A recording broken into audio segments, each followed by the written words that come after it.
Ini ialah Gate A, laluan masuk bagi murid tahap 2 dan pra-A sahaja. Ini adalah Gate B, laluan keluar untuk pelajar tahap 2, tahap 1 dan pra-A. Gate C digunakan untuk pelajar kelas pendidikan khas, tahap 1, kelas pra-sekolah B, C dan D. Gate C digunakan untuk keluar oleh pelajar-pelajar kelas pendidikan khas dan murid-murid pra-B, C dan D sahaja. Murid-murid akan menunggu di sini sebelum masuk ke sekolah.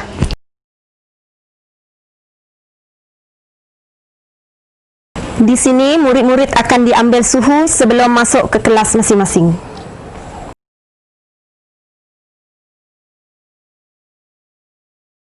Setelah murid mengambil suhu di depan gate, murid akan bergerak ke kelas dengan penjarakan sosial 1 meter. Di sini adalah merupakan tempat yang disediakan oleh pihak sekolah untuk murid mencuci tangan. Sebelum murid masuk ke dalam kelas, murid dikehendaki membasuh tangan terlebih dahulu. Tangga ini adalah laluan untuk murid naik ke kelas masing-masing. Tangga ini hanya digunakan untuk naik sahaja. Sebelum masuk ke dalam kelas, murid-murid dikehendaki untuk mencuci tangan menggunakan hand sanitizer yang telah disediakan oleh pihak sekolah terlebih dahulu. Ini merupakan hand sanitizer robotik yang dicipta khas oleh seorang tenaga pengajar sekolah kami untuk murid-murid mencuci tangan sebelum masuk ke dalam kelas.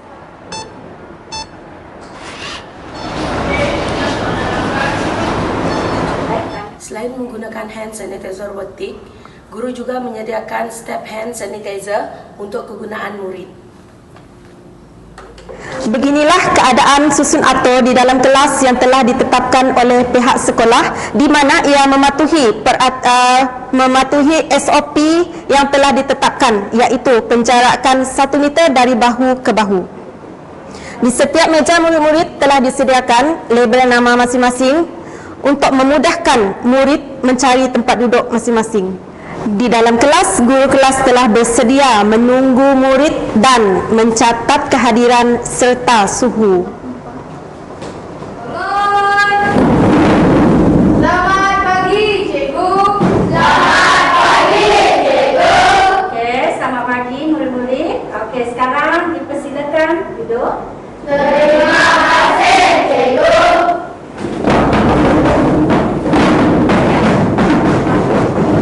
Setelah murid-murid duduk di tempat masing-masing, guru kelas akan memberi penerangan tentang pencegahan COVID-19 di sekolah.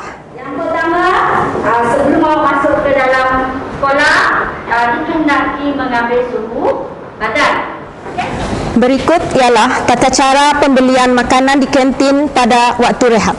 Murid lelaki akan berbaris di bahagian lelaki yang berlabel biru, manakala murid perempuan akan membeli makanan di label warna merah jambu.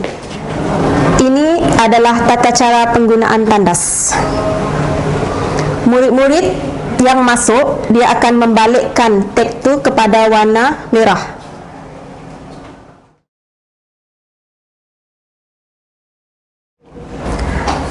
Sekiranya ada murid yang keluar dari tandas, dia akan mengembalikan semula label ini kepada warna hijau.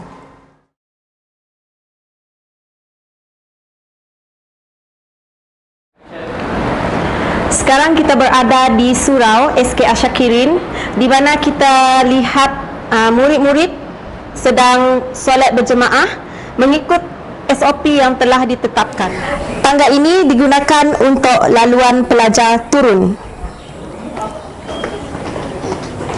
Selepas selesai sesi pembelajaran pada hari ini, pekerja pembersihan akan melakukan sanitasi untuk memastikan kebersihan dijaga.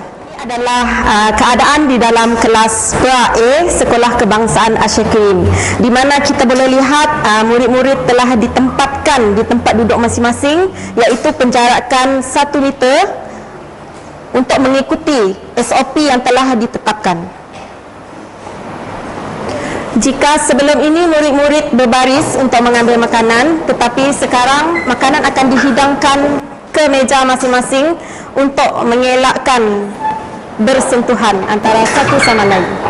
Kita sekarang berada di kelas pendidikan khas, di mana kita boleh perhatikan murid-murid berada di dalam kedudukan penjarakan 1 meter dan mematuhi SOP yang telah ditetapkan. Jika dahulu murid-murid kelas pendidikan khas makan di luar, sekarang mereka makan di dalam kelas di tempat duduk masing-masing yang telah disediakan. Ini ialah bilik isolasi yang akan menempatkan murid-murid yang menunjukkan bacaan 37.5 darjah Celsius dan ke atas. Bilik ini akan menempatkan murid-murid sementara menunggu ibu bapa penjaga mereka datang. Bilik isolasi menyediakan 2 ruangan, satu untuk pelajar murid lelaki dan satu untuk murid perempuan. Ini ialah katil yang digunakan untuk murid lelaki. Pula ialah katil yang digunakan oleh murid perempuan.